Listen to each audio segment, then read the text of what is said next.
ትሁቴ ያስደነገጣትና ያስለቀሳት ትልቁ መከራ አለሜ ደግሞ የሰራችው አደገኛ ክፋትና ተንኮል አባባ ፊት እንድትዋረድ አድርጓታል። አባባ ከሚያሳዝንና ከሚገርም በላይ ሚስቱን ያለችበትን ቦታ ላይ እንዲናገር ብዙ ገንዘብ ሲሰጠው ሰውየው ደግሞ ደነገጠና ብሩን ታቅፎ ቀረ። የአባባ ሚስት ያለችበትን ቦታ እንዳትናገር ብላ የሰጠችኝ ገንዘብ አለሜ ናት ብሎ ሲናገር አባባ ደግሞ እጅጉን አዘነና ወይኔ ጉዴ! ጭራሽ አንዲት በሽተኛ ሆና በቤቴ አምጥቼ ሰው እንድትሆን መስዋዕትነትና ዋጋ ከፍዬ እኔ ሞታለች አልኩት ሚስቴ በህይወት መኖሯን ስታቅ ልትደሰት ይገባ ነበር እንጂ ጭራሽ ገንዘብ ሰጥታ ሚስቴን እንዳላገኛት እንዴ የምታደርገው ምን አይነት ጨካኝ ሴት ናት እያለ መናደድ ጀመረ። ትሁትም ደግሞ ብር የሰጠችውና አባባን ሚስት ለማንም እንዳትናገር ብላ ያስጠነቀቀችው አለሜ መሆኗን ስታውቅ በጣም ደነገጠች። ምን አይነት ራስ ወዳድ ሴት ናት! እኔ ከዛ ከአንድ ክፍል አውጥቼ የገዛ ልጇ በህይወት እንደሌለ ደጋግመው ሲነግሯት እንዲሁም ደግሞ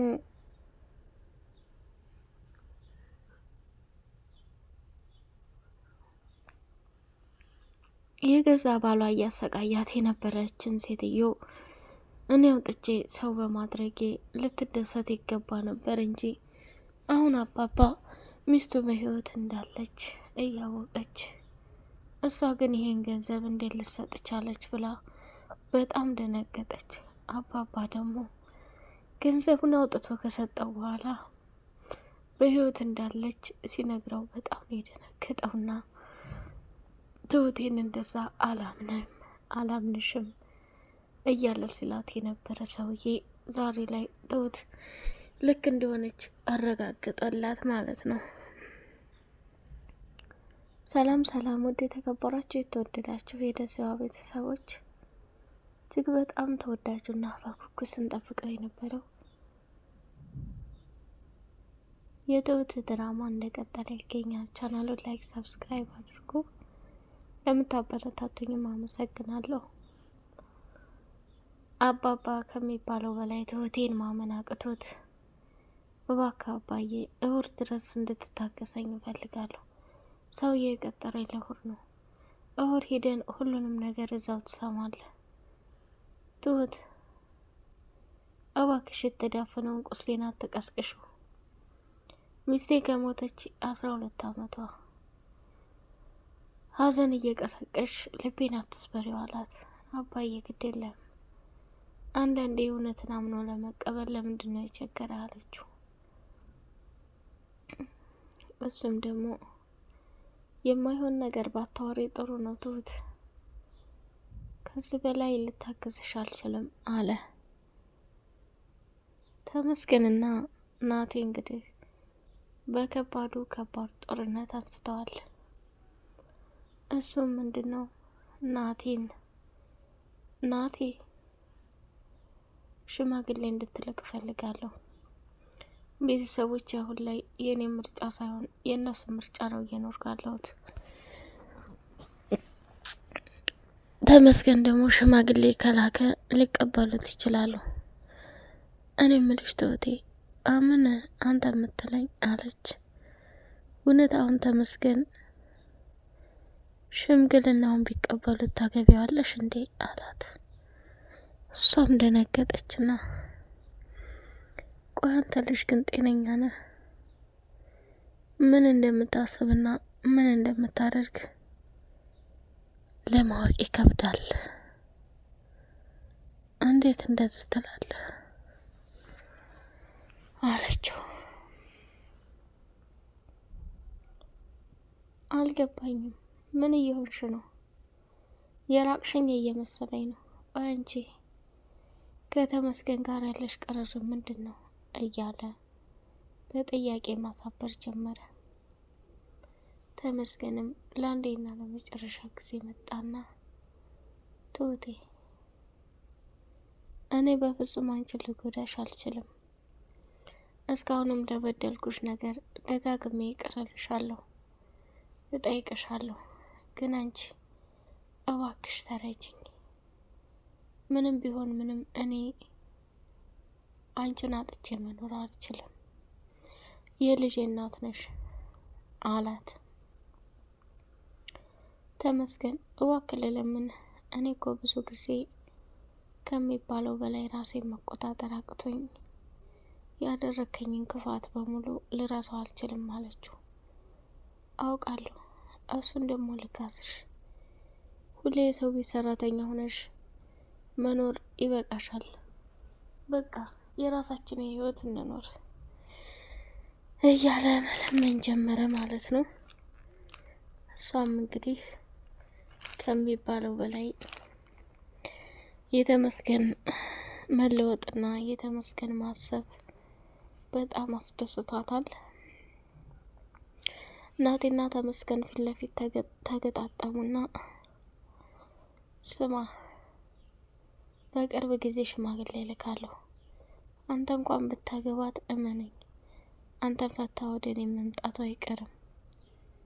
ያኔ ደግሞ ምን ያህል ለሷ መውደድና ክብር እንዳለኝ የምታየው ይሆናል አለችው። ከዛ ደነገጠና ናቲ ቆይህን ሰውዬ ሳልሰራለት አልቀርም፣ እንዴት ተጫወተብኝ አልቀርም እያለ ብቻውን ማውራት ጀመረ ማለት ነው። መጨረሻ ላይ እንግዲህ በደረቀው ሌሊት ስለት ይዞ ወይም ጩቤ ይዞ ናቲ ከኋላ እየተከታተለው ነበር። ተመስገንን ይወጋው ይሆን? የናቲስ መጨረሻ ምንድን ነው? ትሁቴም በጣም ግራ ገባትና አባዬ አንድ ስህተት ሰራሁ መሰለኝ አለችው። ምንድን ነው ልጅ? ናቴን ተመስገን ሽማግሌ ልካለሁ እያለ ነው። ስለዚህ ሳይቀድምህ አንተ መላክ አለብህ ብዬ አልኩት። ተመስገን ደግሞ ወደ ቤተሰብ ዘንድ ሽማግሌ ተላከ። አስቀድሞ ይቅር ስላሉ ሊቀበሉ ይችላሉ ብላ አለች። አባባ በጣም ልቡ ተሰብሮ ነበርና እሽሽ ብሎ መለሰላት። አባዬ አቤት ትሁት፣ ዛሬ ልክ አይደለም። ምንድን ነው የተፈጠረ ነገር አለ እንዴ አለችው። አረ ምንም የለም ትሁት፣ ለብቻዬ እንደሆን ፍቀጅልኝ አላት። አባባም ከኪሱ ፎቶውን አወጣና የሚስቱን ፎቶ እያየ ማለቃቀስና ማዘን ጀመረ። ቤቲ እንግዲህ እህቷ ጋር ሆና ቤቢ እየተሰቃየ ይገኛል። የቤቢ እናት ደግሞ ከእነሱ ህይወት ራቅ፣ ሁሌ እነሱን ስትከተል ማየት አልፈልግም እያለች ማስጠንቀቂያ እየሰጠች ትገኛለች። እሱም ደግሞ እባክሽ እማዬ፣ እኔ ምንም ቢሆን ነገር በጣም ሰልችቶኛል። ህይወት ከዚህ ከቤት በመውጣቷ እኔ በጣም ደስ ብሎኛል። ቢያንስ እንኳን ያንቺን ጭቅጭቅና ነገር እንዲሁም ደግሞ ምላስሽ በጣም አደገኛ ነው፣ እሱን እንዳትሰማና እንዳታዳምጥ ይሆናል። ግን እመኚኝ እማዬ፣ እኔም ቤቱን ተሰላችቼ እንዲወጣ እያደረግሽ መሆኑን ወቂ ብሎ አላት። ቤቴ ከትሁቴ ጋር እያወራች ሳለ ስለ አባባ ሚስትም መኖሩን በተደጋጋሚ ሲያወሩ አባዬ እኔን ላታምነኝ ትችላለህ፣ እኔን ውሸታም ልትለይ ትችላለህ፣ ግን እመነኝ፣ ወደድክም ጠላህም በህይወት እንዳለች ይሰማኛል። ጊዜ ከሰጠኸኝ ነገ እሁድ ሄደን ሁሉንም የምናጣራው ይሆናል። ከኔ በላይ ደግሞ ቤቲ መታ ብትነግረህ በጣም ደስ ይለኝ ነበር አለችው። ውድ የተከበራችሁ የቻናሌ ቤተሰቦች የትሁትና አባዬ መጨረሻ ምን ይሆን የሚለውን በጉጉት የምናይ ይሆናል። አባባስ የትሁትን ጉዳይቶ ከሚስቱ ጋር ይገናኝ ይሆን? ማስታወስ እንደማትችል አደጋው እንደደረሰባት በሙሉ ነግራው ነበር። አባባ ምንም ስላላመነ ሚስቴን አገኛታለሁ የሚል ተስፋ የለውም። ግን ውሸት አምነሽ አይደለሽም የሚለውን ለማረጋገጥ ቦታው ድረስ ሄዶ እየተንከራተተ ይገኛል። በቀጣይ ፓርት በጉጉት እስከምንገናኝ አሰላሙ አለይኩም ወራህመቱላሂ ወበረካቱ።